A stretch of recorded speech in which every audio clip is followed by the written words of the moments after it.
All right, everyone, welcome back into another NBA DFS live stream. We have you covered here with this kind of smaller Saturday slate here, but it is a pretty interesting slate with a lot of value here in general. What are your initial thoughts here for the slate? I like the short slate, tight time window. We do have a few pieces of chalk. Sixers are going to be pretty popular. A couple guys on the Grizzlies. We'll try and figure out, who's at risk of playing less minutes than we think. But it's not a bad slate. The Pelicans are going to be pretty popular too. Yep, yep. And do you just want to start out with that Pelicans versus Sixers game? Yeah, I think that's the way to go. It seems like I don't know. Six of my top 15 guys, seven of my top eight of my top 15 guys are from that game. So Yeah, we'll jump into the Pelicans here because I am basically the same. I'm trying to look real quick. I know I'm just getting a lot of fears, a lot of Queen actually, Bona, Drummond, and so just a lot of players in that game, as you said. So the reason why with the Pelicans is Missy's still out, and then you also have PV out, and then you have Trey Murphy out. So who are we looking at here for the Pelicans? Obviously, they're all chalk. We're getting a lot of Queen as chalk, and then basically everyone else also is chalk. What are you doing here? Real quick, if anyone in the chat knows an alternate to Popcorn Machine, they haven't updated in over a month, and it's kind of annoying not seeing the rotations. If anyone knows where I can just find the minute rotation stuff, I thought it'd be kind of useful for this team, especially. We saw Jordan Poole re-enter the rotation yesterday with since Trey Murphy is out, so that's kind of interesting. He's going to be fairly popular today. I don't mind it. Getting pretty decent ownership to actually pretty much everyone relevant here, even a little bit of Bryce McGowan's, Matkovich, and Herb Jones, who's probably the most uncomfortable, but I think everyone else is good to go. I would set max four, if not max three of these guys, but it's not that big of a slate, so it's probably not that big of a deal. Mm-hmm. Is there anyone like you particularly want to go to, or is this kind of like the Memphis Utah game where you just want the pieces to it, like yesterday for Memphis Utah, where you just want pieces to it? I want pieces. I was hoping that there was going to be a little bit more we could take advantage of. I was hoping Sadiq Bey was going to come in lower owned. We have him Mm-hmm. close to 30%, so it's not exactly low owned. And then Derek Queen is kind of the guy I want to get away from a little bit. On DraftKings, it's harder because he's only 6K, but on Mm-hmm. FanDuel at 6,900, it's a tougher click for me. I'd rather just get to the other pieces here. Zion and Sadiq Bey and Fears look like the priorities. And Fears on DraftKings at 23% and only 4,700. He came off the bench yesterday, but his minutes have been really good. He's been playing really well. Yeah, I think Fears on DraftKings is kind of the easier click for me. I'm actually surprised that he's not doubled his ownership. To me, that seems a little bit low, but kind of a dart throw. Any is it Carlo? I don't know how to say his last name. Dude, there's so many names yesterday where like I'm like, who are like literally who are these people? And like Yeah. that's a rarity, doing this. I'm like, geez. But any love for him today? Obviously, power forward center eligible. He's getting chalk on DraftKings on FanDuel, not too much ownership, but that's obviously because center only. Yeah, that price and him having power forward eligibility on DraftKings is pretty huge. I will say the model has been so on point, giving us these cheap centers the past few slates since the All Star break. Like every single day, the guy that like the alternative centers, I guess, coming in with slightly lower ownership than the chalk have been smashing. And Makovich, while he's pulling the ownership on DraftKings, it's still pretty low on FanDuel. And while we do want to be careful with these cheap centers on FanDuel, um, I'm getting there. I'm with the field at least, so I think he's fine to Okay. mix in. Fair. We'll go ahead and jump on into Philly. So Philly, kind of a nice spot here as well. Just with them still being thin, with Joel Embiid still being out and Paul George being out.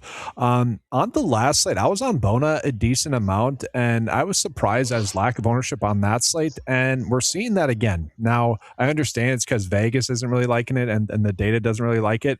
Was that just me getting lucky, honestly, last slate, or is there anything there? With Bona, you said? Yep. There is something there. I mean, you have to get lucky to hit on a player Hmm. like that. But with him, Barlow, and Drummond, there's room for one of those cheaper guys to, do something. Drummond's ownership on FanDuel's not too bad, 14%. Yeah. So I'm not trying too hard to get off him on FanDuel. I'm not getting too much of him anyway, but it is hard to mix in. Like Bona's really hard to mix in on FanDuel. I'm not sure I'm going to get there. I think we can just play Makovich and be okay. Barlow, at least he has power forward eligibility. I'm usually okay when he shows up a few percent. Yeah. Yeah. Yeah, you're right. Probably just going on Drummond, and I guess it's because Bona's only center eligible too. Like we already have the other value for the Pelicans. Makovich there, HB cards. I'm someone that needs to hear it, a name like that. I didn't want to mess it up. You never know with the crazy names in the NBA. But any love here for anyone else here? Obviously, Max again a ton of chalk. Is he chalk that you're just trying to eat here tonight, or is that something where we could maybe find some leverage by fading him somewhat, being underweight on the field? Well, I saw Jose coming out hot with the questions. Who's the one player no lineup could be without? And I saw Luke throw in it's Maxi. I really don't think that's we're not locking Maxi. He's a fine play, projected for a ton of ownership. He's been playing really, really poorly. Uh, it's kind of actually tough for me to click on him. New Orleans is not a bad team. Mm-hmm. I think he's a good play, but I'm looking to find alternatives if I can. I'm not trying to necessarily fade him. If I'm under the field, maybe I'll still have 30% on FanDuel, but I'm not really interested in getting over the field. I have a lot of Edgecombe. I'm getting some Oubre, and then Quentin Grimes is actually the guy that's really hard to get out of my lineups. I think maybe his salary is just really useful at the shooting guard position is why. But he is Yeah. pulling the ownership over there. I'm pretty sure we're not expecting him to start, so don't be scared when that lineup comes out without a minute. But his minutes are okay off the bench. If you're not playing Maxi, I think it's good to mix in a little bit more of maybe two of Grimes, Oubre, and Edgecombe. Yeah. Just to kind of go in on Maxi a little bit more, for me, it's more that I want to pay up for Cade Cunningham rather than not want to be on Maxi. I guess you could play both of them, but I just rather get to Cade Cunningham, spend $700 extra to be able to get up for him, and with the value that we have, that to me is going to be a little bit more worthwhile. I agree. Yeah, I'm on the same page. I tried to do it the other day, but with the way projections were and the pricing, it was so hard to get more Cade. I think he went off for like 70 that night. Maxi had half that. I'm hoping that's kind of what happens again tonight. But Maxi's Maxi. Remember, he was on a streak where he couldn't score less than 50 for a while, and now he's having a little trouble. But like I said, I just want to be a little bit under the field on Maxi, and that sounds good. Yeah, for sure. We'll jump on into that game here, and starting with Cade. So Cade is 36% owned there in this matchup against Detroit, in this matchup against Chicago. That decent game total, 10.5 point spread, so slight blowout risk. But Detroit did get back Duren, so maybe that does hurt Cade a little bit, but Stewart is still out, and Duren gained about 14% ownership. Is it really just like maybe a little bit of Harris, maybe a lot of Cade, and then a little bit of Duren? Is that kind of the approach here with Detroit? Oh man, this is a team. I hate getting a Sar Tobias, and lately I hate getting Duren in my lineups too. Cade is really the only one I've been fully comfortable getting to. I am getting some, and I am getting those guys. Those are the only people from this team I'm getting exposure to, but it's tough for me. The only like grace, I guess, is the model has Tobias with over a 14 FanDuel value. Same with DraftKings, but Asor, he's only 12.5 on FanDuel, so maybe we could keep our Tobias and just get away from Asar a little bit. But Cade is just by far my main priority here. Yeah, I'm right there with you. Let's see. We got a question here. Would you play Maxi in single entry? I mean, you certainly can. Obviously, the field loves it. When I talk about like fading guys like that on the show, I usually mean they're good fades in single entry, but I'll tell you that my single entry right now has Cade and Maxi. We have a lot of value, and it looks like I want to pay up at point guard, because if we're not paying up for Maxi, we're getting guys like Devin Carter's fine. And I'm actually getting Jacusionis. We'll have to look into that when we get to the Heat a little bit more. But by far my most common point guard combo on FanDuel is Cade and Maxi. Yeah. It's just a lot of value at the other position, so we can pay up for both of them. I think it's fine. Yeah. Then Chuck made me gaslight myself. Funny comment there, Luke. And then Unicorn Love is back in, so just shout out to Unicorn Love. Good evening to you as well. All right, let's jump on into the Bulls here. So with the Bulls, I hate all of them, honestly, just with the minutes cap. Everyone is under 30 minutes, except for Simons, maybe because Jaden Ivey is out tonight. Everyone else is basically healthy. Do you see any wiggle room for anyone here for the Bulls? Sorry, give me 1 second. Yeah, no problem. And to me, the issue is we just have way too many guards. Giddey, like just not getting trustable minutes. Simons, sure, somewhat appealing, but a little bit priced up. Maybe on FanDuel, he's a little bit more in play. Trey Jones, Colin Sexton, like if some of these players were out, we would love them. But with everyone being healthy, to me, it just seems like a stay away, especially in a game where it's a 10.5 point spread where they are going to be underdogs. Yeah, sorry, I didn't hear the first part of what you said. It sounds like you're not too interested in this team, though. Yes, correct. Yes. I have 9% of Simons on FanDuel, and that's it. I did get 1% of Modest, but I don't want to do that. And then Giddey's minutes just aren't there. It's tough to get to this team. Their prices haven't adjusted down yet for the guys coming back. Our model loves Isaac Okoro for some reason, and it's worked once. So if you want to mix him in at 4K, I've mentioned we do have some good value at the position already, but I don't hate it. I guess that'd be the one that I wouldn't mind mixing in a little bit if I'm making 150. Yeah, it's only on FanDuel, like Simons and Okoro. Looking at some of the props for Okoro, I know like PrizePicks had his fantasy score like 18.5. So like that even still wouldn't be enough if he only gets that, which I found interesting. And honestly, that's high. I have him for less than 18.5 today, so maybe that's not a bad under, even with the model saying he's good. I don't know. He has been playing well lately, so maybe there's something there. But let's jump on into Memphis versus Miami. So Memphis is still extremely banged up. At the start of the day, it seemed like maybe they'd get a little bit healthier, but no. Aldama is still out, Coward's still out, and then Edie Morant obviously still out. Clark's still out, and so we are getting also Clayton and Kyle Anderson questionable as well. Obviously, that does impact a lot of who we could be on if one or both of those two players end up sitting. But the issue that we have with Memphis is that they are also capping the minutes for some of their players. At the same time, I don't know if the prices have necessarily come up enough on them. So what are we doing here with Memphis? Well, Jose's chiming in the chat again about the player that no lineup should be without. Maybe this is like a cop-out answer, but Prosper would actually be the guy that I kind of think is good today. His ownership on FanDuel isn't terribly high, 29%, and I do think he way overperformed yesterday. I was kind of nervous to get too much of him, and I guess he's not like a lock, but he's the guy that I'm getting over the field on that I feel pretty comfortable about. Just his price is wrong. Yeah, he didn't get the price update, and everyone else basically did for them. Yeah.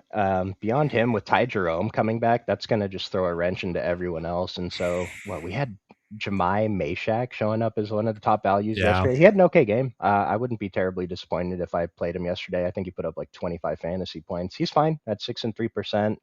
I guess Hendricks is fine due to the position, but it's really just going to be GG Jackson, Prosper as like the main targets here, and then everyone else can be a mix in. Cam Spencer is just tough to get to because his price is not priced for Ty Jerome to be here. Now, Ty Jerome on DraftKings is only 5,800, 16 DK value. Are we doing that? Cheap. Probably. I would say at least be a little bit overweight, honestly. I don't know if you need to go crazy with it, but like 23% compared to 19, I think would be fine. His issue is it seems like a hard cap. He's only going to get 22 minutes. So is that really going to be enough to win a GPP? I don't know. Like, I think you could end up getting the same production and I guess, like if the minutes end up being wrong for either Scottie Pippen or Small, which I'm not saying they are, but they easily could be here. I could see getting to one of those two instead, just as a direct pivot off of him just in this game. Yeah, the minutes are tough. We have him projected for 21. I had him projected for less than 20 when I ran earlier. And so it just on FanDuel, I crossed him out. On DraftKings, he's 18% owned. Do you understand what has to happen at 18% ownership at his price in these 20 minutes for him to get in that winner? It's so hard. And this is just like, he's a very obvious fade to me. Obviously, it's possible he goes off and it's going to burn you sometimes when you fade, but you can save 18% of your exposures. And I think it's good. I don't know if I don't think he's an obvious. I think he's a good even weight or be slightly overweight. But but to your point, I like you wouldn't want to be barely underweight on him.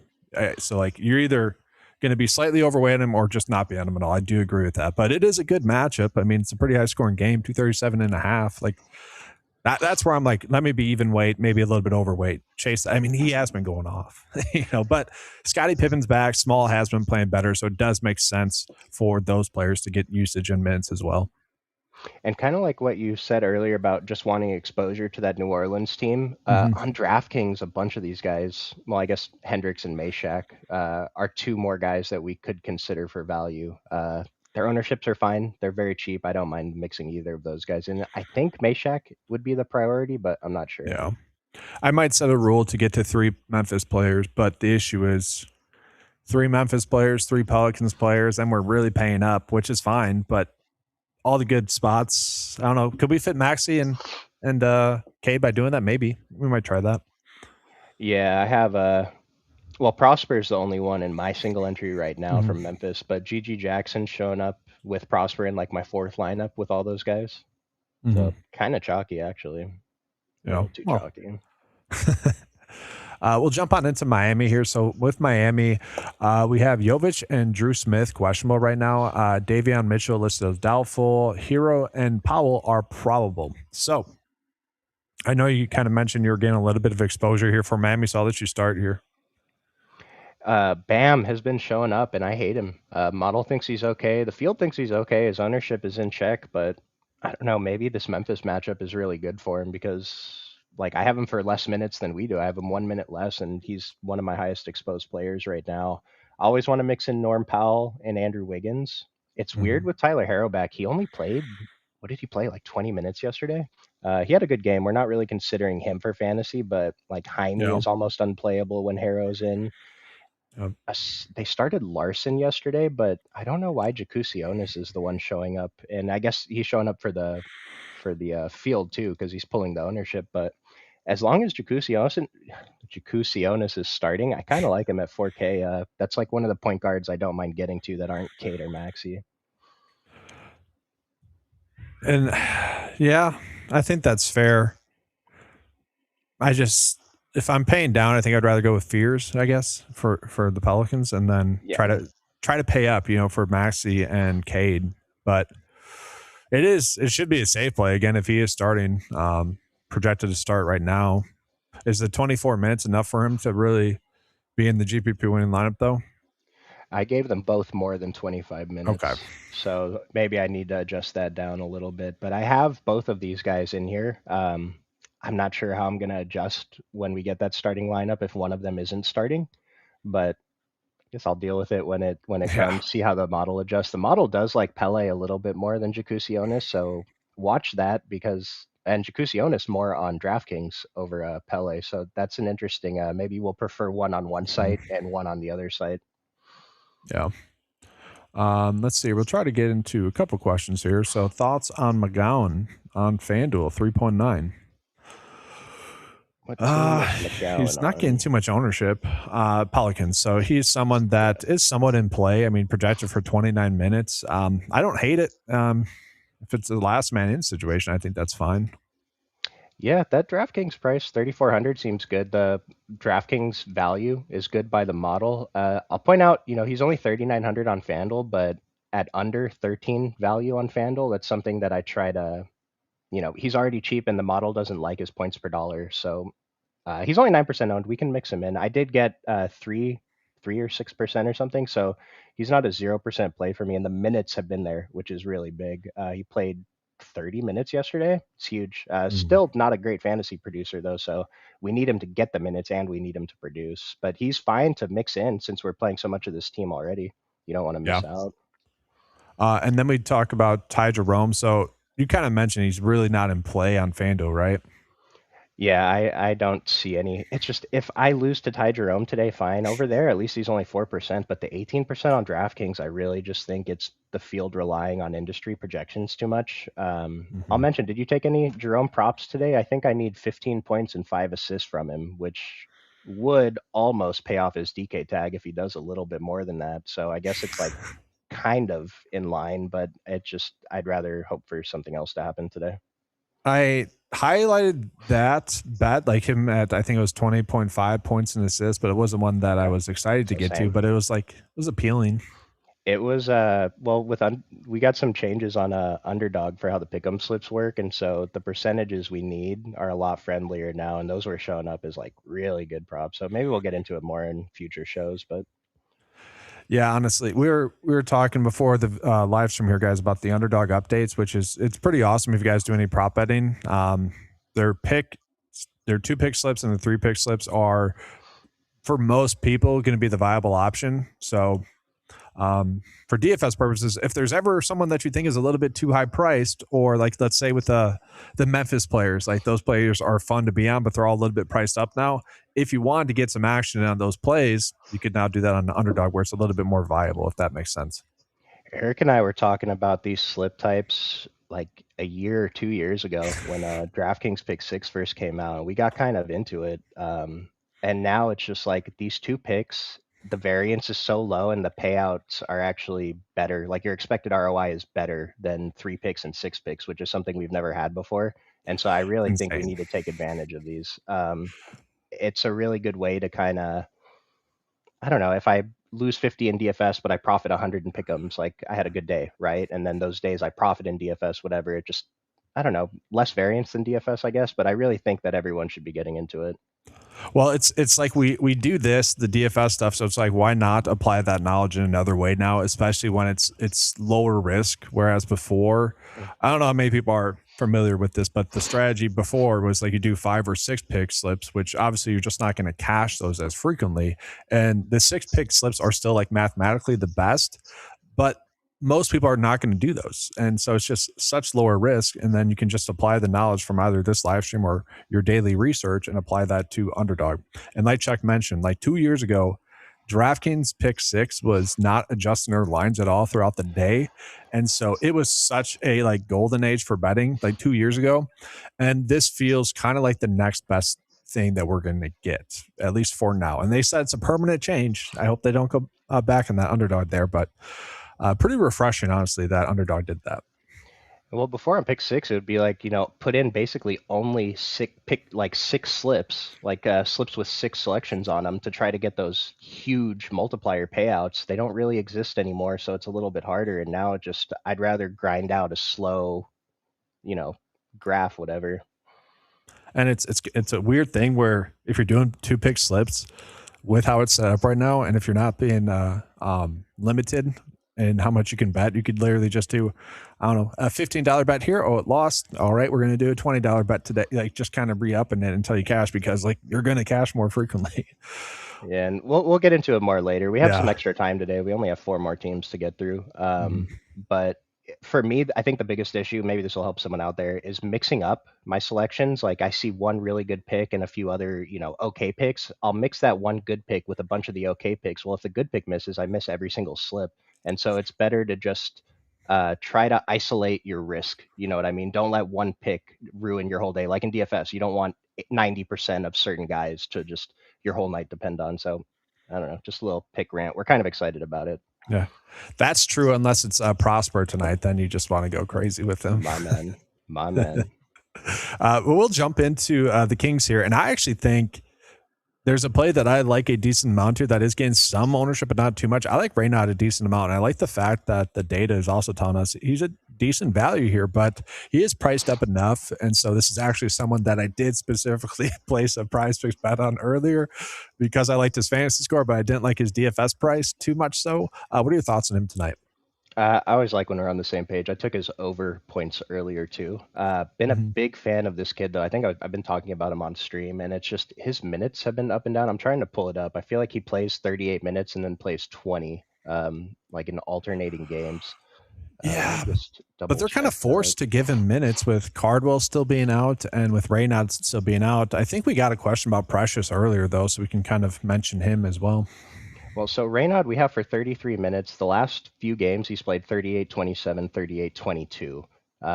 27 is not a bad floor. We'll throw out the 22 game because I'm pretty sure they got blown out by Cleveland that night.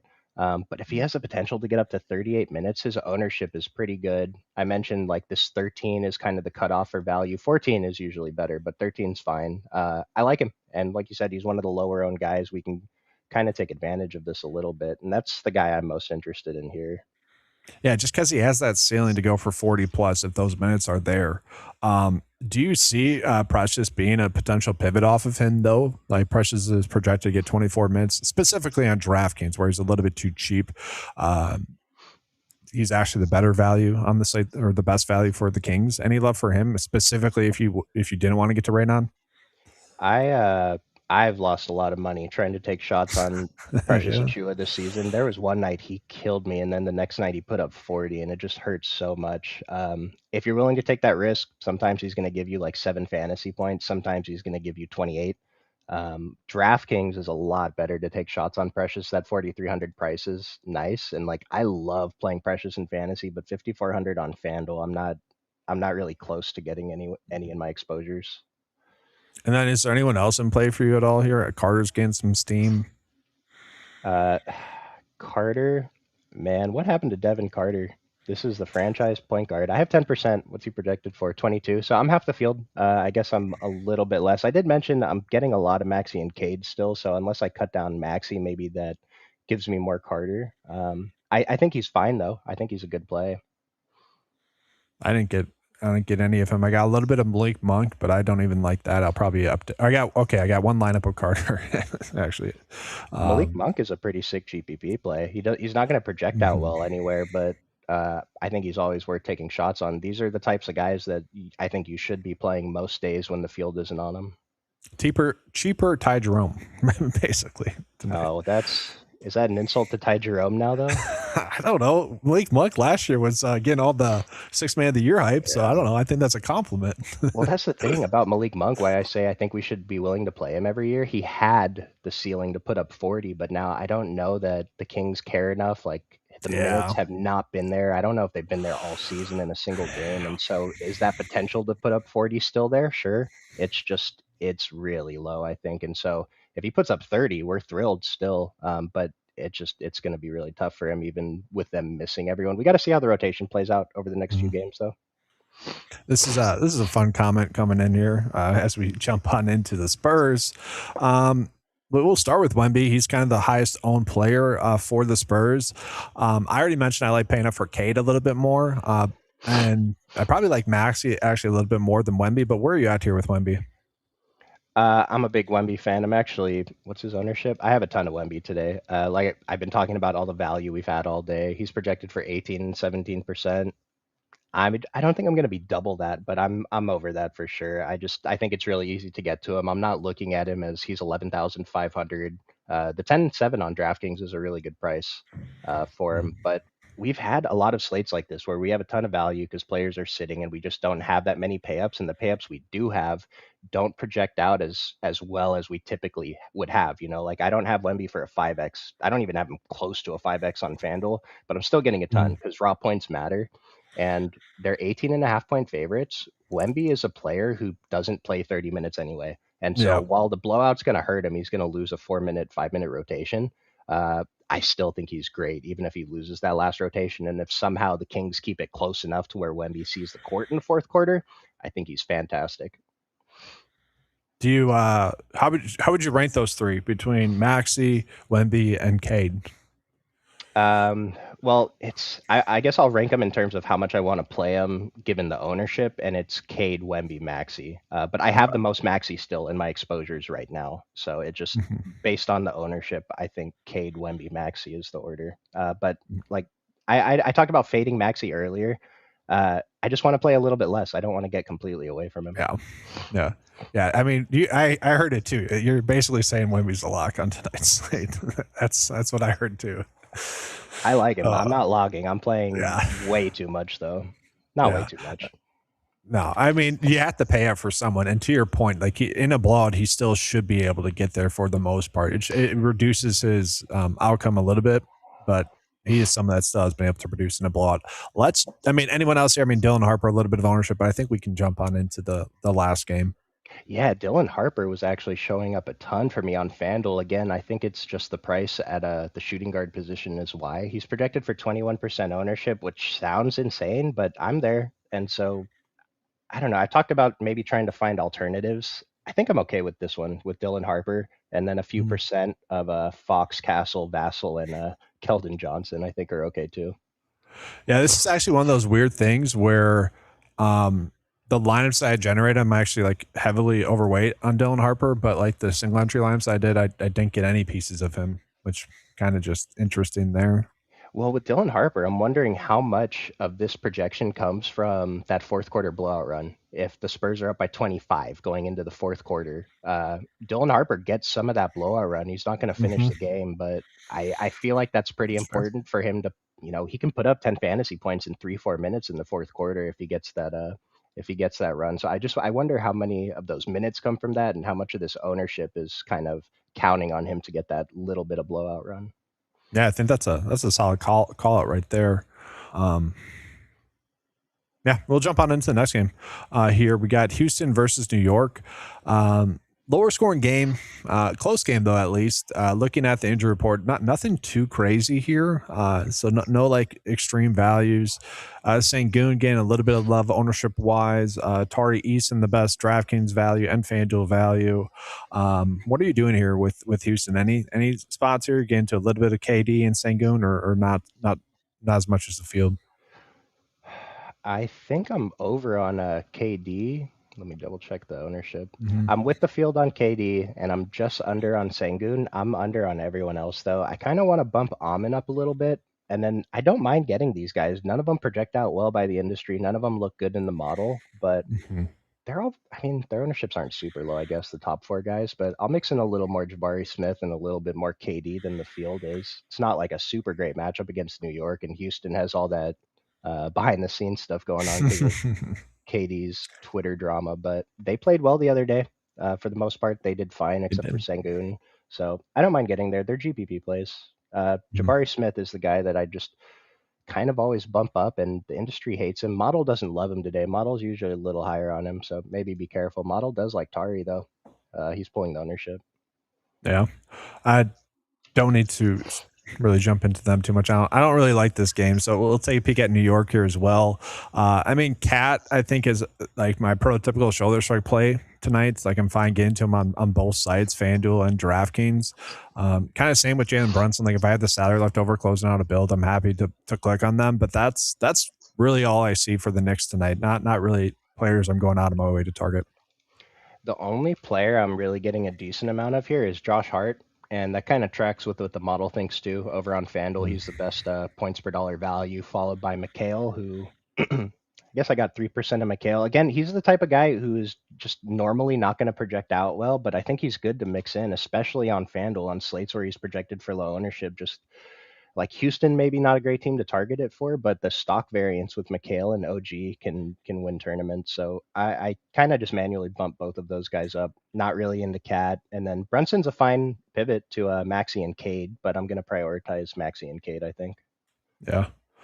I agree with you there. Let's refresh the data here, and we'll try to give first look build here, and then we'll be getting out of here. So it's a weird slate. So it's both a straightforward slate and not a straightforward slate because we are getting some pretty elite value. But I think that's what kind of makes the slate difficult. Is there's almost too much value. I think we both agreed Prosper is kind of the easy click, and then Drummond as well.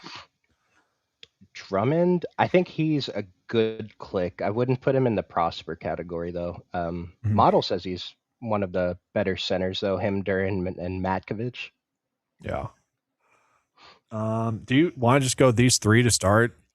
Small forward, power forward, and center, and then we can probably go Cade and Maxi. Yeah, let's try it. Okay. And then if there's anyone else that you thought was like a very solid play that you want to get to, just let me know and I can plug them in as well while I get this loaded. I don't know how chalky we're about to end up here, but Kasparis Jakusionis at 3,900 and only 11% ownership. He's one of the top values on DraftKings today. He's what, like number 8? I Mhm. think he's a pretty solid guy to mix in if the rest of your lineup ends up being a little chalky. Okay. So we can do that. Um, Whatever. I don't really care about people can adjust whatever the lineup they want here. I'm going to put Maxi and Cade in there for now. And we have 7.3 left over for the forward and shooting guard spot. So, yeah, again, ton of value here. We could probably even, could we get Wemby? He's center only? Darn it. I was gonna say Fears, Fitz, and shooting guard, and then we'd be a few hundred away from getting. We could take out Jakusionis and put Maxi at point guard and see if we could fit Wemby in that util. I think we can. There's some value guys to get to here. Yeah, let's do Makovich that. has power forward eligibility on DraftKings at 3,200. He's probably oh, we have him already. Yeah, Nice. we already got him in there. Yep. And Okay, so 3,200. Maybe Let's see. not. Jordan, Well, McGowan's is almost there. I'll Let's say actually see. Jordan Poole's 3,300. That's so close. I don't know. If I'm hand building one tournament entry today, I would probably take Maxi out of this lineup, but this is the dummy, so I like having him in there. But Yeah. I think that's what I would do. Or Maxi, or swap Drummond out maybe to is anyone even cheaper? Because Raynaud's 100 more than him. Well, we'll get Wemby in there at the Okay. center spot. It leaves us with 3.8. I mean, that's definitely doable here now for sure. Let's put the DK value slider back out a little bit. Couple of the bigs for Memphis potentially. McGowan's again, he's still pretty cheap. Bona. Poole's pulling 30% ownership now on both sides. Jordan Poole. Oh dang, that's surprising. Yeah, I don't hate it. We know he's going to come in and take 14 shots in his 12 minutes. So do we know that though? Like I'm yes, if he plays, we're fine with it. But do we know that he's going to actually get 23 minutes? We don't know, but I mean, we're just basing it off of yesterday's rotation, right? Yeah. Post All-Star break rotation. Yeah. There are worlds where he doesn't play today. I'm pretty sure he's going to play, but it's definitely possible. He played 25 yesterday, put up 3 points, 4 rebounds, 3 assists. Like, I don't see how he could have a worse game than that. We'll put him in there, I guess. Then we have Cole at forward. We have 4.4 left over. I don't know. I think we would be better off getting to one of the Memphis bigs. I mean, we got Hendricks here. We could go Hendricks is a guy showing up in the model a little bit, right? Yeah. I mean, this is fine. Obviously, you could upgrade from one of those two if you guys wanted to, but I mean, this is pretty crazy how easy. I mean, it is easy to fit Wemby, Cade, and Maxey in a build. I mean, I think this is pretty darn solid. I wonder if the model's still updating because we got 5 Memphis guys in the top 7 values on DraftKings right now. They are though. Like that's the thing. Yeah, they're. I just refreshed and they're still all up there. So even Ty Jerome here, like I said, I think we want to get away. His ownership went up to 25%. At 21 minutes, he's a really good fantasy point per minute guy, but he's coming off injury. His minutes have to be capped, right? Even if he got to 25 minutes, then yeah, he's probably okay at 5,800. But I don't know. You guys, take the risk you want. I'm fading personally, but. Yeah, I'd rather get to Raynaud at a similar price. I know it's 2 different positions, but I would rather get to him a little bit more. So the model loves Drummond as the top value, and then at 4,500 on DraftKings, it's kind of hard to argue with. But on FanDuel, I think Raynaud's a pretty decent pivot for only $100 more. Yeah, that's a very solid call out there. I agree. Let's see here. Any final thoughts here? I know we could end the video a little bit early here. Let's see. Oh yeah, we got this question from Jose. They're pretty low. They're they're 15 right now, which I think actually got bumped up a little bit for him. I mean, he's priced up a little bit too much now. If he was still like under 3K, I think he'd be more viable. But with everyone healthy, probably not worth it. Yep. Thoughts on where? Same thing. I actually just not getting enough minutes right now. I mean, does he get run in a blowout? It is a 12.5 point spread. Dude, I watched the play-by-play yesterday of that Miami game, and Khalil Ware must have scored 15 fantasy points in a 3-minute stretch to start the fourth quarter or something. He only played, I don't even think he played 20 minutes yesterday, though, so that's the hard part. It just, we know Spoelstra hates him. He's kind of talked about it in press conferences, even though he says he doesn't hate him. It's just really hard to play him when he's not confirmed starting. He's one of those weird players where, since you're a Lakers fan, I'll bring up the Lakers. If he was on the Lakers, he'd be getting so much hype so they could attempt to trade him. Keep his trade value up, but with what Miami's doing with him, it's like they're not hyping him up enough. They need to give him a casual 15 minutes a game or so to just get those get the box score filled up. Eric, if we had Khalil Ware on the Lakers, we are taking care of that man so he never wants to leave LA. He must be bad on defense or something, though. That's got to be it. He's got to be a traffic cone on defense or something. Isn't that funny that just by playing DFS, you don't really care about you don't pay attention to defense at all in the NBA? Right. Right. I mean, it Uh, just a lot of it is with the defense thing is it creates noise. That's why I don't care about defense versus position. NBA is kind of positionless. We care about defense versus teams, like big men mhm. versus big men. I understand a little bit for rebounding purposes, but I did want to make sure. I don't think we touched on Keegan Murray enough. I actually got a Okay. decent amount of him. His price is good. He played 31 minutes in his first game back last time. So the minutes, and they're not going to win this game no matter what they do. So the minutes for him could actually be pretty decent. That's not a bad one. I didn't see what the ownership was at though. Yeah, like 12 and 16%. And I do like that call Yeah. because he's like the only one for the Kings where the minutes feel pretty comfortable there. Hmm. And between like him and Reynad, those were like the two to start the day I was looking at. With the other value that we have, I didn't necessarily get to him as much as the day progressed, but he certainly could go for 45 tonight DFS points, and it would not be shocking to me. And just to make sure we touch on everyone, if you're still here, I saw someone mention Lovering. Just they get two guys back today they didn't have yesterday. So while yeah, the positions aren't exactly the same, we don't have him projected for enough minutes in the model, so I think we can avoid him today. It was a really sharp call if you got to him yesterday.